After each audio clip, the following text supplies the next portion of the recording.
So, I mean, I like Poolishes, but remember, you cannot retain them very long. Now, let's say you're in a production environment, because when I lived in the Caribbean, I ran into a problem with the temperature. You think I could store these things at room temperature? No. God, no. Because what would have happened? No, they would have over-fermented very, very, very rapidly. Instead of being ready in anywhere from 12 to 16 hours like I would like, they would have been ready in 6 hours. So here's what I used to do.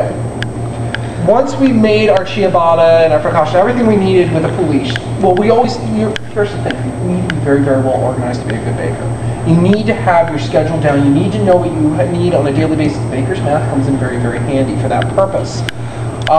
So what we would do is if we're making ciabatta and focaccia the next day, we made ciabatta every day. We made ciabatta the next day. Well, as it's mixing, you mix your pouliche for the next day. You get it done. You put it in a container, and what I would do is allow that pouliche to sit out at room temperature for about 5 hours. Then, in that 5 hours, because of the heat, and I use cold water because I can get it out of the tap. Now, after that 5 hours, it would already start to be bubbly. Then you take it and retard it, overnight in the fridge.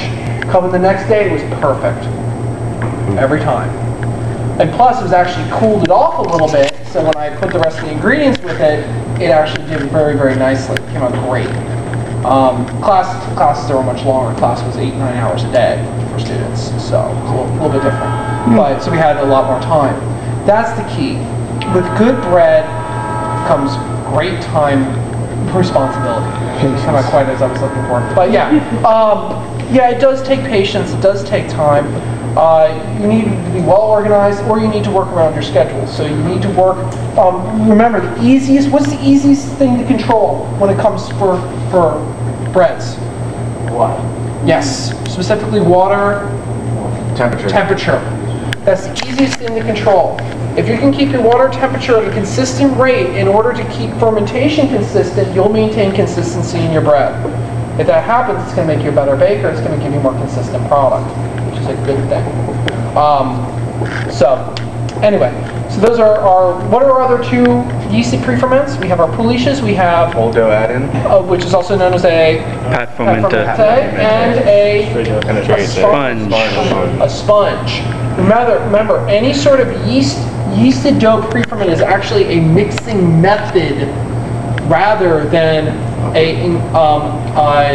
than just an ingredient, because it's actually you mix part of your dough a day ahead of time, and then you add it to the dough that you're going to mix later. So that's why it's considered a mixing method. But anyway, I really like Poolishes. I think they're a really easy way. Not only are they going to do this, there's actually one more function of a yeasted pre-ferment that we forgot yesterday. It's shelf life. Because of the acid level buildup in these products, your shelf life is going to increase. Now, when I say shelf life, I'm not talking days. We're literally talking hours, not days. So instead of your baguette lasting for, your ciabatta lasting for a day, now it's going to last for a day and 3 hours or 4 hours. We're not talking a great deal of time. It's only going to extend it slightly, but still, that slightly can make a big difference at the end of the day. Right. So keep that in mind. When we're talking shelf life, it's not always, it's going to add a week to the product now. It might add a few hours. That few hours can be very, very valuable when it comes to breads, especially your lean doughs, which are going to have a short shelf life anyway. What are the two types of staling? Natural. There's chemical and natural, exactly. Natural is going to occur, exposure to air. Chemical is going to occur in the product, it's chemical retrogradation. It's going to occur naturally. So even if you wrap a product up, it's eventually going to go stale. That's just the way it is. That's a natural occurring thing. So even if you vacuum pack it, Shell? Oh, you wouldn't want to vacuum pack it. You don't want to vacuum pack bread. You're going to end up with a flat pancake because it's going to suck all the air out of the bread. So that's the last thing you ever want to do to bread is vacuum pack it. I've seen it done, so it's pretty funny.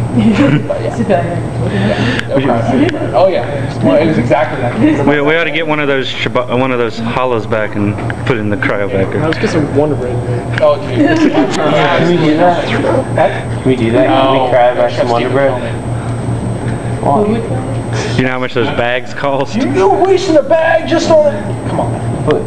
You can I'll hear bring it Yeah. about. We don't need it. We don't need No, it. it's okay. You just trust me. It's going to go to nothing. Anyway, I want to. so, all right. Questions on Poolishes and how they work? I apologize we're not able, you're not